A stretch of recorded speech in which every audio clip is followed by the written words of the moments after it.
Hey guys, I'm Ted. Welcome back to our lecture series, and we are rolling along with our lectures on the 1850s. We are now about to discuss the turbulent 1850s, otherwise known as the crisis of the 1850s or the disunion. But before we begin to delve into our lecture for today, I'd like to do a customary recap to just discuss what we ended on in our last lecture.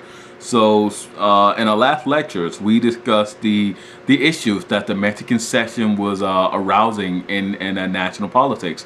Congress was dividing over it. The sections had divided over it, and as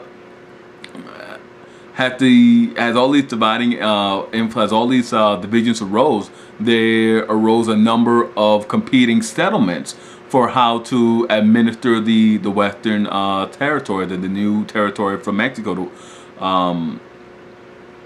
We discussed the Wilmot Proviso. We discussed the popular sovereignty argument.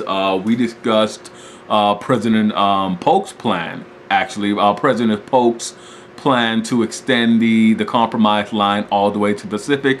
We discussed President Taylor's plan to simply covertly influence the settlers in California and New Mexico to adopt free settlements, to adopt free constitutions, and to enter the Union as free states, to basically declare themselves to be free territories. And we also saw Henry Clay's 8-proposal plan that eventually passed under the stewardship of Stephen Douglas of Illinois, but had largely failed under Clay's direction. Clay was a bit too high-handed, I should say, and a bit forceful, wanting his bill to pass the Senate as it stood. 8 separate proposals, 8 separate resolutions, and one bill, something that just couldn't be done. We also saw that the conclusion of the Compromise of 1850, to the conclusion of the settlement of the West, and other pertinent issues relating to slavery, was that Stephen Douglas arose as a very powerful and very influential senator in the United States Senate. From this moment on, Douglas would be a rising star in the Democratic Party and in the United States Senate. And now, with that being said, let me jump right into our lecture. And to begin with, I just want to say that the Compromise of 1850 was designed to alleviate the tensions between pro and anti-slavery forces in the Republic. And for a while, it did so. The lingering antagonisms continued, leading Northerners and Southerners to divide themselves on a number of issues tied to the slavery question. The Fugitive Slave Act of 1850 was the leading divisive issue. It was the most offensive part of the Compromise of 1850. In the early 1850s, it aroused great discontent among Northerners. One in particular, Harriet Beecher Stowe, was so moved, she began to write and have published a serial in the abolitionist periodical, The National Era. These weekly pieces would eventually be collected, edited, and published as the novel Uncle Tom's Cabin, and it was hugely successful. The book sold more than 300,000 copies in its first year. Uncle Tom's Cabin is perhaps the most important novel published in the United States in the 1800s. In terms, it's probably the most important novel published in the history of the United States, and I'll base that purely in terms of its impact. The novel highlighted to audiences in graphic terms the brutality of slavery for Northerners who were far removed from the reality of the brutality that accompanied chattel slavery. It made them seriously reevaluate their stance on the issue. In the South, of course, it was panned and widely criticized as an assault on their cultural institutions.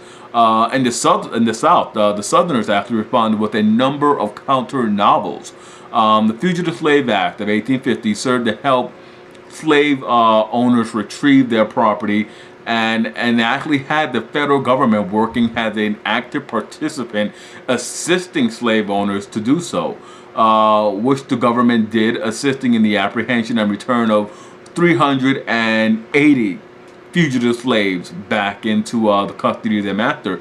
380 fugitives were returned to custody throughout the run of the fugitive slave law.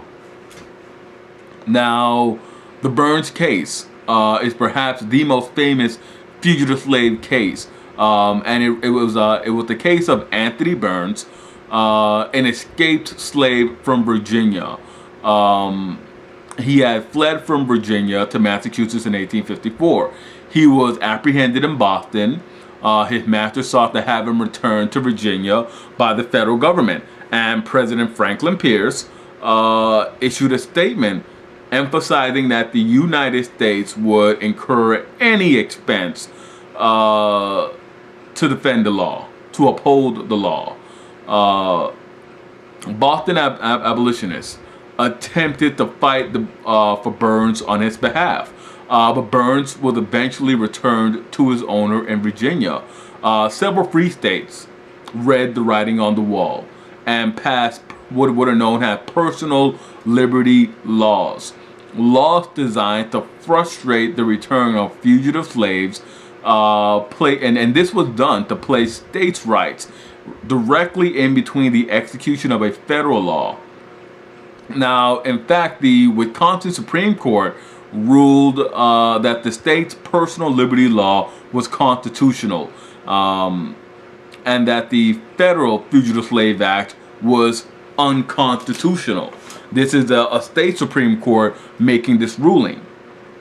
Now, this challenge to federal power by the state of Wisconsin, by the free state of Wisconsin, was eventually taken up. The challenge eventually went to the federal Supreme Court in 1859 with the case of Abelman versus Booth, where the Taney Court ruled that the federal Supreme Court ruled that the Federal Fugitive Slave Act was constitutional, and that no state could hope to challenge a federal law, that only the federal Supreme Court can check a federal law, that any federal law would have to be upheld by the state courts.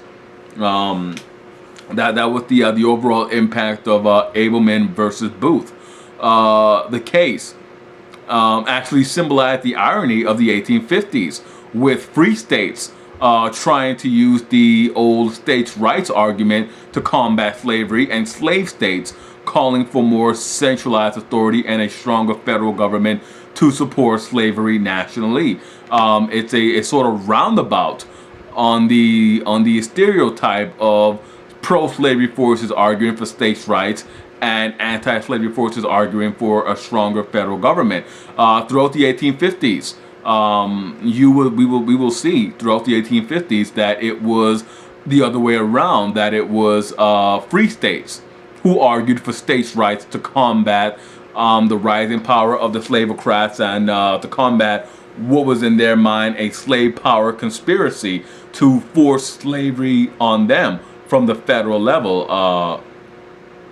And of course, we will see that the pro-slavery forces, or the pro-slavery factions, used the federal government or national power, a stronger federal government, to force slavery to force not only the practice of slavery, but the defense of slavery onto free states. Now, the national parties were fracturing at this point, and breaking, really. During this period, these parties had held the republic together through the crisis through every crisis that had arose since 1820. Both the Whigs and Democrats had elected presidents between 1840 and 1812. Between 1840 and 1852, both parties had elected presidents. Both parties had made it into office. Really, since Jackson left office, it has sort of been a one on, one off, one on, one off between them, between both parties. Both the Whigs and the Democrats have strong northern and southern bases, though the Whigs were not particularly very strong in the Deep South, and of course the Democrats were not very strong in the New England, in the Northeast. The Whigs were not particularly strong, and they would begin to disintegrate after the election of 1852. Southern Whigs backed Millard Fillmore, and Millard Fillmore was a dough-faced Democrat. That is a Northern man of Southern principles, while Northern Whigs backed General Winfield Scott. Winfield Scott, of course, is the general who retraced Cortez's footsteps and captured Mexico, landing at Veracruz and making an inland march, a very difficult inland march in terms of terrain and temperature, but also made difficult by the fact that he had the Mexican army under Santa Anna barreling down, racing to confront him and actually putting up a fight every step of the way.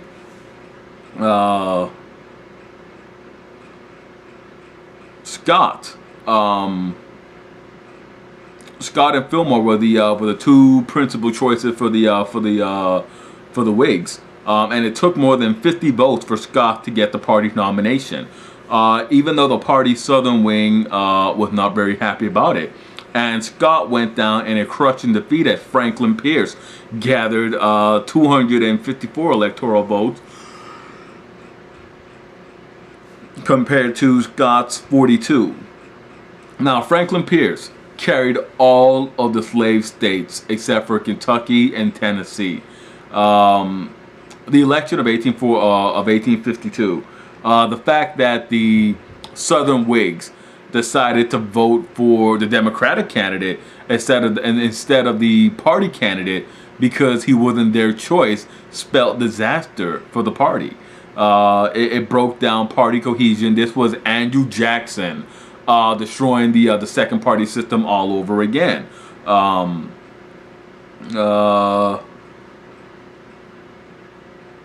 Following the victory of Pierce,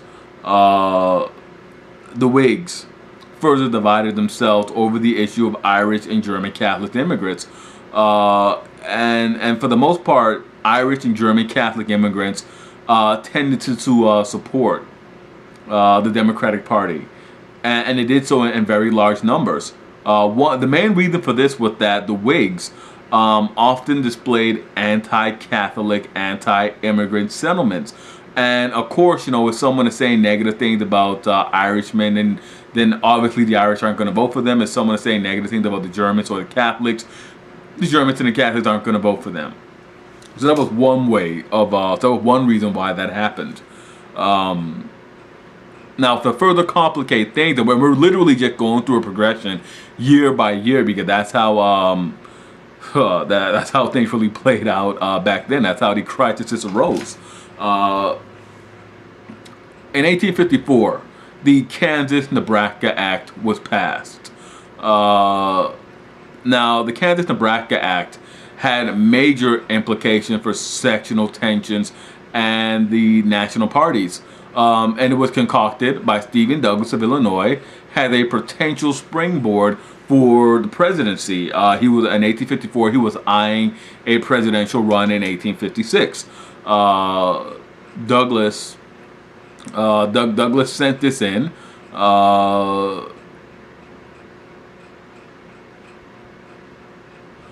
Douglas sent this in, and really, what the Kansas-Nebraska Act was designed to do was to take slavery out of the national spotlight.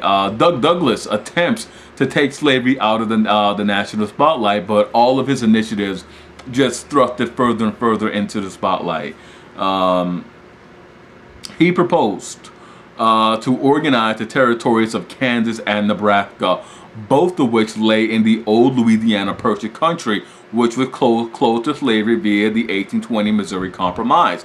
They both lay way well above the 3630 line. Now, Douglas proposed to open the question up to the settlers of the Kansas-Nebraska territory using popular sovereignty. He wanted to open the door for slavery. He was looking to secure Southern votes for a potential presidential run. So he proposed opening up the question of slavery to the settlers of Kansas and Nebraska. Now, this sparked controversy, of course, had trying to extend slavery further west where it had already been closed.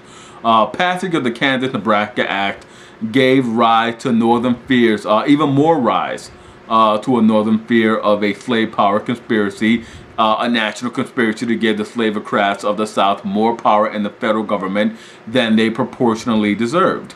Abolitionists, Northern Whigs, and a few Northern Democrats all opposed the bill, but it passed the Senate easily with full Southern and dough-faced Democrat support. This act voided the Missouri Compromise, making all the former Louisiana Purchase country potentially open to slavery. And with that, we'll break. We'll break right there, and we'll come back to wrap up the turbulent 1850s. Well, not really wrap up the turbulent 1850s, but to wrap up the mid 1850s. Now, as always, I'm Ted. Thank you for listening to the lecture. Thank you for watching the lecture. Hit like, subscribe, and comment. Let me know what you thought about this lecture, and I will be back to deliver another lecture to you guys.